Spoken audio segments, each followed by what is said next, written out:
नमस्कार दोस्तों, मैं रंजित कुमार आप लोगों के बीच कुछ स्टूडेंट का डाउट था। उस डाउट को लेकर के आया हूँ, क्योंकि बहुत सारे व्यूवर जो थे हमारे, उन्होंने मुझे कमेंट करके बोला कि सर मुझे ये प्रॉब्लम है। तो मैं सोचा कि चलो कुछ हिंट कर देता हूँ, ताकि आप लोगों को भी एग्ज़ाम से रिलेटेड कोई प्रॉब्लम ना हो। तो हमारे कुछ व्यूअर ने मुझसे कुछ क्वेश्चन पूछा है, तो मैं उन्हीं क्वेश्चन का जवाब देने का प्रयास करूँगा। तो फर्स्ट व्यूअर हमारे नीतीश पांडे जी है। इन्होंने क्वेश्चन पूछा है कि सर साइंस आप कहाँ से पढ़ते थे। तो नीतीश जी को मैं बताना चाहता हूँ कि सर साइंस में कहाँ से पढ़ता था वो ज़्यादा इम्पोर्टेंस नहीं है, ठीक है। ज़्यादा इम्पोर्टेंस ये है कि आपके पास अब टाइम कम है, और अब कम टाइम में आपको एक अच्छी रिज़ल्ट लेनी है। तो मेरे पास तो टाइम बहुत ज़्यादा इनफ था, मैं पहले से भी तैयारी कर रहा था। तो मैं बहुत सारी बुक पढ़ा, घटना चक्र हो गई, ठीक है, और 2-3 बुक मैंने पढ़ा था, एसएससी वगैरह का भी पढ़ा था। लेकिन अब आप लोग के पास जो है सो टाइम बहुत कम बचा है। तो मेरे ख्याल से है कि आप लोग जो है सो प्रैक्टिस सेट पर ज़्यादा ध्यान दीजिए। जो प्रीवियस क्वेश्चन का है प्रैक्टिस सेट है, उसको लगाइए। यही आपको सबसे बेस्ट फार्मूला है कम समय में मतलब एग्ज़ाम निकालने का, ठीक है। तो नीतीश जी आप थोड़ा सा इस चीज़ पर गौर करिएगा। बाकी अगर आपको इनफ टाइम मिल जाता है तो आप घटना चक्र पढ़ सकते हैं। अगर टाइम आपके पास कम है तो आप मतलब प्रैक्टिस सेट लगाइए प्रीवियस ईयर का, वो काफ़ी है। दूसरे व्यूवर जो हमारे हैं प्रसन्ना पाटिल, उन्होंने मेरे से क्वेश्चन पूछा, सर मेरा मैथ वीक है, बाकी सब रेडी है, क्या करूं। तो मैं इन्हें भी बताना चाहता हूं कि सर देखिए अब आपके पास टाइम उतनी नहीं रही है, ठीक है। तो देखिए अगर आपके पास टाइम लग रहा है कि मुझे ज़्यादा लग रही है, मेरे पास अभी इनफ टाइम है, तो आप कोई सी भी मतलब बुक, जैसे कि घटना चक्र का मुझे लगता है कि सबसे भी बेस्ट है। चाहे आप जीके का उठा लीजिए, मैथ का उठा लीजिए, रीजनिंग का उठा लीजिए, ठीक है। क्योंकि मैं घटना चक्र की इसलिए बात कर रहा हूँ क्योंकि उसमें जितने भी क्वेश्चन आते हैं सब प्रीवियस लेवल के क्वेश्चन आते हैं, और प्रीवियस लेवल के क्वेश्चन जो है ज़्यादा इंपॉर्टेंस रखते हैं एग्ज़ाम में, ठीक है। बाकी पढ़ने का तो बहुत सारा चीज़ है, लेकिन अभी आपको सिर्फ एग्ज़ाम को देखना है। अगर आपको नॉलेज लेनी है तो उसके लिए आप एग्ज़ाम ख़त्म होने दीजिए, उसके बाद एक बार आप बोलिएगा तो मैं वीडियो बना दूंगा उसके लिए कि कौन कौन सी बुक पढ़नी चाहिए आपको। लेकिन अभी फ़िलहाल आपको सिर्फ़ और सिर्फ एग्ज़ाम फोकस करना है, ठीक है। तो आप, मेरी तो सलाह है कि आप ज़्यादा से ज़्यादा प्रैक्टिस करिए प्रीवियस ईयर का, वो सबसे बेस्ट तरीका है।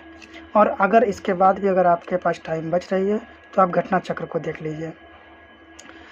तीसरे हमारे व्यूवर जो है कमलेश पंडित जी है, इन्होंने कहा है कि सर कितना मैक्सिमम मार्क्स लाना पड़ेगा। तो देखिए कमलेश जी, आप मैक्सिमम जितना ला सकते हैं, इसकी कोई लिमिट नहीं है, ठीक है। 100 से भी ज़्यादा मार्क्स आ जाती है नॉर्मलाइज के बाद, ये आप लोग को भी पता होगी, ठीक है। तो मैक्सिमम का कोई ये नहीं है कि हम इतना मैक्सिमम ला सकते हैं, ये है कि आप मिनिमम कितना लाइएगा जो कि आपका क्वालिफाई हो जाए। तो मिनिमम देखिए मेरे ख्याल से 60 प्लस अगर आपका रो मार्क्स आ रहा है तो आपकी कंफर्म हो जाएगी, इतना मुझे आइडिया है, ठीक है। क्योंकि 60 नंबर भी अगर आपकी आ रही है तो नॉर्मलाइज करेगी वो, और नॉर्मलाइज करेगी तो अगर मिनिमम 5 नंबर भी बढ़ा है तो आपकी कंफर्म हो जाएगी। क्योंकि मैंने पिछले वीडियो में भी बताया था कि इस बार उतनी कट ऑफ नहीं जाएगी जितनी इस मतलब 2018 में हम लोग की गई थे, ठीक है। क्योंकि आपको उस वीडियो में मैंने टोटल बता दिया था कि उसकी वैकेंसी कितनी थी, इसकी वैकेंसी कितनी है, उसमें कितने स्टूडेंट बैठे थे, इसमें कितने स्टूडेंट बैठे थे। तो इसीलिए इसमें कट ऑफ कम रहेगी, आप 60 मार्क्स ले आइए, ठीक है, आपकी कंफर्म रिजल्ट हो जाएगी, ये मेरी गारंटी है। चौथे व्यूअर जो थे संजीत यादव जी हैं, उन्होंने पूछा कि सर मेरा हैंड का फिंगर 1/4 कटा है, मेडिकल में कोई दिक्कत नहीं होगी। देखिए रेलवे में जो है, तो मैं आपको बता देता हूँ कि ये हैंड कटिंग का जो है, फिंगर कटिंग का, ये कोई ज़्यादा बड़ा इशू नहीं है। ठीक है, इसमें आपको ज़्यादा कोई दिक्कत नहीं होगी। ठीक है, इसमें कलर ब्लाइंडनेस भी अगर है आपको तो ग्रुप डी में ये हो जाएगा। ग्रुप डी में मेडिकल नहीं के बराबर होता है। आपका कुछ भी कटा फटा है, कुछ भी नहीं है, डोंट मैटर। ठीक है, क्योंकि मेरा एक खुद दोस्त है, वो कलर विजन था उसका, और उसका जो है ग्रुप डी में भी जॉब कर रहा है। तो कुछ पोस्ट उसको नहीं मिलता है, बाकी जो जिस चीज़ के लिए एलिजिबल रहता है, मतलब जैसे कि अगर उसको ऑपरेटिंग में नहीं देगा, ग्रुप डी में अगर आप जाना चाहते हैं, तो अगर मान लीजिए कि आपको कलर विजन है तो ऑपरेटिंग डिपार्टमेंट आपको नहीं देगा, क्योंकि वो उसी के ऊपर चलती है, और उसको छोड़ करके दूसरा दे सकता है। तो इसमें कोई मैटर नहीं है, आपका आराम से कन्फर्म हो जाएगा, आप टेंशन ना लें। फिर एक 5वें व्यूवर हमारे हैं मनीष कुमार जी।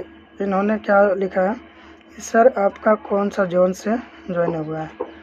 तो सर मैं आपको बता देना चाहता हूँ कि मेरी आरआरबी बोर्ड रांची से ज्वाइनिंग हुई थी, और मेरा जो जोन है वो साउथ ईस्टर्न रेलवे है। ठीक है, इसी से मेरी ज्वाइनिंग हुई है, और मैं अभी साउथ ईस्टर्न रेलवे में ही काम कर रहा हूँ। और लास्ट हमारे व्यूवर जो हैं, उन्होंने एक मैसेज, उनका कहना है, संदीप राज बहार जी है, कि सर मेरा ऑनलाइन टेस्ट में 60 से 65 नंबर आ रहा है, मेरा जोन मुंबई है, मैं ओबीसी से हूँ। तो देखिए संदीप जी, आपका कंफर्म रिजल्ट होगा। ठीक है, 60 से 65 मार्क्स आ रही है तो आपकी रिजल्ट कंफर्म होगी। ठीक है, बस उसको कंटिन्यू बना के रखिएगा, उससे कम मत होने दीजिएगा। मैंने शुरू में ही बता दिया था कि अगर 60 नंबर आ रही है तो आपकी इस बार हो जाएगी, क्योंकि इस बार सीट ज़्यादा है और स्टूडेंट कम बैठ रहा है। तो यही है कि आपका कंफर्म हो जाएगा।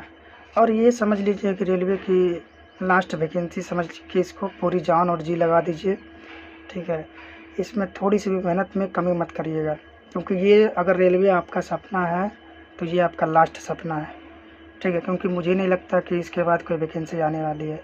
तो इसलिए पूरी ताकत से आप इस चीज़ की तैयारी में लग जाइए, और उम्मीद है कि आपका सिलेक्शन कन्फर्म हो जाएगा। तो और बाकी मैं आपके साथ नेक्स्ट वीडियो में आते रहूँगा। तो आज के लिए धन्यवाद।